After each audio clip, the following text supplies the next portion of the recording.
Salutations révolutionnaires. Nous sommes mardi 25 février 2025.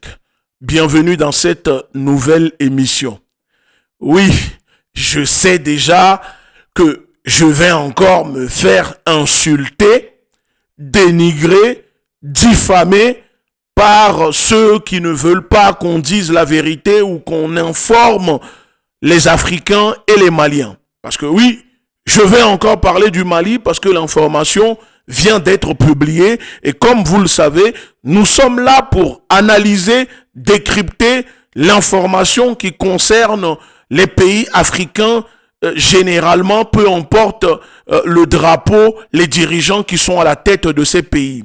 Mais surtout avec les pays de l'AES que nous soutenons, pour qui nous nous sommes battus. Quand c'est bien, il faut dire que c'est bien. Quand ce n'est pas bien, il faut aussi le dire. Alors je profite pour adresser un message à la nouvelle génération panafricaniste. Si vous êtes incapable de dire la vérité au peuple et à nos dirigeants, je vous conseille de vous taire. Ne mentez pas. Vaut mieux fermer votre bouche que mentir aux populations au lieu de dire la vérité. Parce que nous savons que la vérité n'est pas souvent bonne à dire. Que souvent, quand on dit la vérité, on subit des insultes, on subit des attaques parce que la majorité des personnes mentent et ne disent pas la vérité. Alors, quand on se démarque, on peut vite se faire insulter. Alors, si vous n'avez pas le courage, le mental pour subir ces attaques, ces insultes parce que vous allez dire la vérité, je vous conseille de vous taire. J'ai une question à poser à ceux qui regarderont cette vidéo. Je vous demande s'il vous plaît de me dire dans les commentaires, citez-moi le nom d'un seul pays que les institutions de Bretton Woods, les marchands de la dette et de la mort ont développé en Afrique. Citez-moi le nom d'un seul pays africain qui s'est développé avec les dettes, les crédits empoisonnés, le mur de la dette du FMI et de la Banque mondiale. S'il vous plaît, citez-moi le nom d'un seul pays en commentaire. Parce que comme vous le savez, nous allons parler encore du Mali et du FMI. Parce que l'information vient d'être publiée par les médias maliens. Donc je ne suis pas auteur de l'information. Mais puisque nous sommes là pour analyser, décrypter, décortiquer les informations, alors c'est tout à fait normal que j'en parle de cette information. On apprend qu'il y a une négociation entre le FMI et le Mali pour un crédit rapide, ce qu'ils appellent le financement de crédit rapide, FCR. Les autorités maliennes ont sollicité le FMI pour obtenir 93 millions de dollars pour payer les dettes du Mali. 93 millions de dollars, c'est à peine le salaire d'un joueur de Ligue 2. 93 millions de dollars, c'est à peine les dépenses d'un riche Malien en une semaine. Et je dirais même qu'on a déjà proposé des solutions aux autorités maliennes pour ne plus dépendre de ces institutions de Bretton Woods. Et si les gens veulent encore que je propose une nouvelle solution, je pourrais dire aux autorités maliennes, saisissez les voitures de luxe qui polluent Bamako de l'inutile Roi 1212. 2 voitures du Roi 1212 coûtent 100 millions de dollars, ce qui va permettre à rembourser ou financer ce dont vous avez besoin. 2 voitures du Roi 1212 à Bamako peuvent financer les 93 millions de dollars que vous allez encore emprunter avec le FMI. Pourquoi je dis cela? Il y a un mois, au mois de janvier, nous avons félicité, en applaudissant les autorités maliennes qui avaient annoncé à travers le ministre de la Finance, un certain monsieur Sanou, que les autorités maliennes auraient refusé de recevoir les représentants et vendeurs, les marchands de la dette et de la mort du FMI à Bamako parce que le Mali veut protéger et défendre sa souveraineté financière et économique. Et au mois de février, rebelote, on nous annonce maintenant que le Mali sollicite en urgence un soutien, un crédit du FMI. Je ne comprends pas. Alors, je vous fais écouter la vidéo. Nous allons écouter la vidéo. Attendez, j'enlève ça. J'enlève mon micro.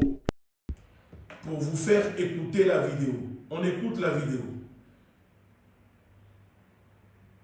Le Mali dit non au FMI. Un geste audacieux qui pourrait tout changer en Afrique. Depuis plusieurs mois, le Mali affiche une position ferme face au Fonds monétaire international, FMI, refusant de céder aux conditions liées à un éventuel programme d'aide. Cette attitude reflète une volonté claire de préserver sa souveraineté financière, malgré les pressions. Préserver sa souveraineté financière, malgré les pressions. C'est ce que les autorités maliennes déclaraient au mois de janvier. Et février, ce n'est plus le cas. Ils ne souhaitent plus préserver leur souveraineté financière. On continue. Exercée par l'institution internationale. Un épisode révélateur de ces tensions s'est déroulé lorsque le ministre malien de l'économie et des finances a décliné une rencontre directe avec une délégation du FMI, laissant des représentants gérer les échanges. Ce geste illustre la méfiance croissante du Mali envers les orientations et exigences du FMI, souvent perçues comme contraignantes. Pour Bamako, l'objectif est de garder le contrôle sur ses finances et ses investissements. Ce refus s'inscrit dans une tendance régionale plus large, partagée par d'autres membres de l'AES qui cherchent à limiter leur dépendance vis-à-vis des institutions internationales. Cette situation met en lumière des enjeux géopolitiques majeurs, où des États africains revendiquent une indépendance accrue face aux grandes puissances économiques. Voilà, je remets mon micro et...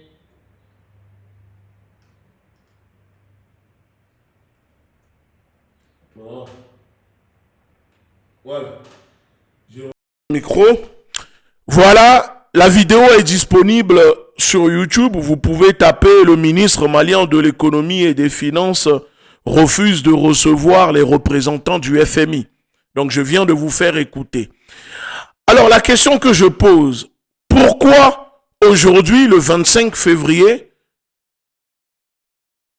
les autorités maliennes décident-elles de faire marche arrière en sollicitant maintenant en urgence un crédit au FMI alors qu'au mois de janvier, vous étiez les premiers à critiquer le comportement, l'institution qui est le FMI, une propriété des Occidentaux, les mêmes qui financent les violences à travers les groupes armés, à travers les groupes terreau qui tuent les populations maliennes. Pourquoi? Je me souviens que depuis l'arrivée du président Assimi Goïta à la tête du pays, je tiens à préciser le fait que je dénonce le FMI, la Banque mondiale, le fait que je dénonce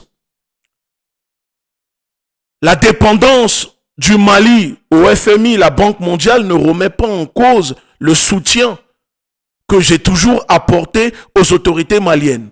La différence avec certaines personnes, c'est que moi, quand c'est bien, je le dis. Quand ce n'est pas bien, je le dis aussi. C'est ça, parce que moi, je travaille pour le peuple.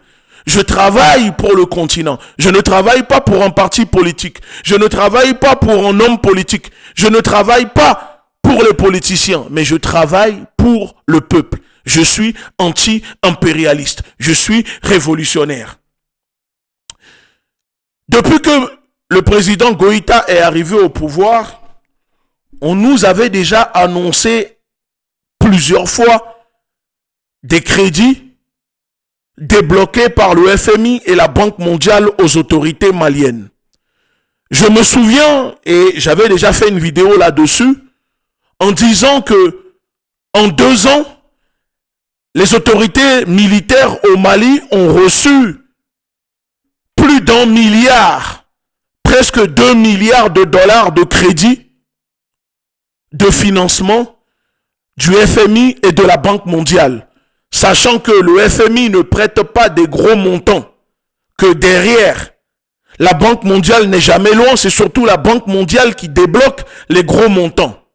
On nous avait annoncé que le FMI et la Banque mondiale avaient débloqué 150 millions de dollars par-ci, 120 millions de dollars par-là, pour apporter l'électricité au Mali pour les populations maliennes à Bamako. Est-ce qu'aujourd'hui les populations maliennes ont de l'électricité? Est-ce que le problème de l'électricité au Mali est résolu? On nous avait annoncé que le FMI et la Banque mondiale ont débloqué 100 millions d'euros, 130 millions d'euros pour financer de l'eau potable pour les populations à Bamako et au Mali. Est-ce qu'aujourd'hui les populations maliennes à Bamako ont de l'eau potable? Est-ce que ces problèmes sont réglés? Pourquoi je pose la question? C'est pour que les gens comprennent que le FMI et la Banque mondiale ne sont pas là pour régler nos problèmes.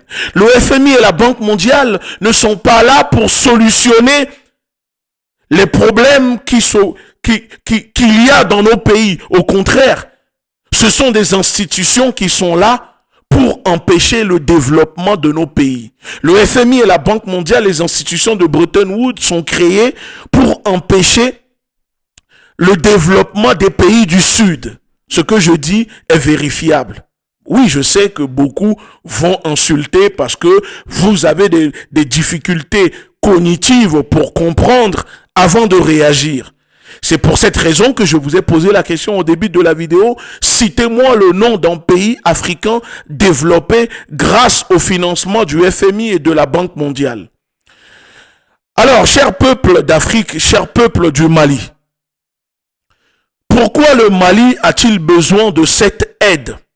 Pourquoi le Mali, les autorités maliennes sollicitent 93 millions de dollars? J'ai déjà proposé des solutions à travers d'autres vidéos pour ne plus dépendre, ne plus solliciter des crédits empoisonnés auprès du FMI et de la Banque mondiale. Et s'il y a des personnes qui me demandent encore, alors, qu'est-ce qu'il faut faire? Je peux même rajouter en disant que les autorités maliennes peuvent saisir les voitures de luxe de l'inutile Roi 1212 qui pollue Bamako. 2 voitures du Roi 1212 coûtent plus de 100 millions de dollars et pourraient servir à financer ce dont les autorités maliennes ont besoin. Ou renforcer la lutte contre la corruption. Parce que le vrai problème, que ce soit sous IBK ou sous les nouvelles autorités au Mali, c'est le problème de corruption. Il y a la corruption partout. Partout. Et il ne faut pas avoir peur de le dénoncer. Il ne faut pas avoir peur de le dire. Qu'il y a un problème de corruption dans nos pays. Qu'il y a des personnes qui ne sont pas là pour aider le projet, le travail du président Assimi Goïta à être réalisé, mais au contraire, ces personnes sont là pour piller, pour voler, pour détourner l'argent. Et si on met en place une vraie lutte contre la corruption, ou que les autorités saisissent les voitures de luxe du Roi 1212, par exemple, en une semaine, on peut avoir les 93 millions de dollars. Et on n'a même plus besoin d'aller emprunter auprès du FMI. Là, je ne parle même pas des richesses minières que dispose le Mali, parce que le Mali est quand même 2e pays producteur d'or, derrière le Ghana. L'année passée, le Mali a fait plus de 1,7 milliard de dollars de bénéfices avec l'exploitation de l'or au Mali. La question que je pose, où passe autant d'argent? Et là, je parle que de l'exploitation de l'or. Bref, pour ceux qui ne comprennent pas, la facilité de crédit rapide est un dispositif d'aide financière conçu pour aider soi-disant les pays confrontés à une crise économique soudaine. Quand on déclenche, quand on sollicite le financement crédit rapide, ça veut dire qu'on est confronté à une crise économique soudaine. Donc, le FMI, l'institution, fournit des fonds rapidement avec des conditions imposées par les institutions de Bretton Woods dont le Mali est en coopération. Et vous pouvez aller sur le site du ministère de la Finance. Le Mali annonce fièrement sa coopération avec le FMI, une institution de Bretton Woods. Maintenant, pour ceux qui ne comprennent pas, qui disent ou qui diront, mais pourquoi je dénonce cela? Parce que, après tout, c'est de l'argent prêté. C'est les Maliens qui rembourseront. Oui, c'est de l'argent prêté. Mais dans ce cas-ci, on se retrouve encore une fois avec le mur de la dette. C'est-à-dire que les autorités maliennes sont obligées d'emprunter auprès du FMI pour rembourser les dettes posées par le FMI. Puisque le Mali ne peut pas aller emprunter de l'argent auprès de ses partenaires russes ou chinois pour rembourser les dettes générées par les crédits que le Mali avait déjà reçus. C'est ça le problème. Ce sont des gens, quand ils te prêtent de l'argent pour rembourser les taux d'intérêt, les crédits générés, les dettes générées par l'argent que le FMI ou la Banque mondiale t'ont prêté, tu dois encore retourner sur le marché, emprunter de l'argent auprès du FMI pour rembourser les crédits précédents, ainsi de suite. Et tu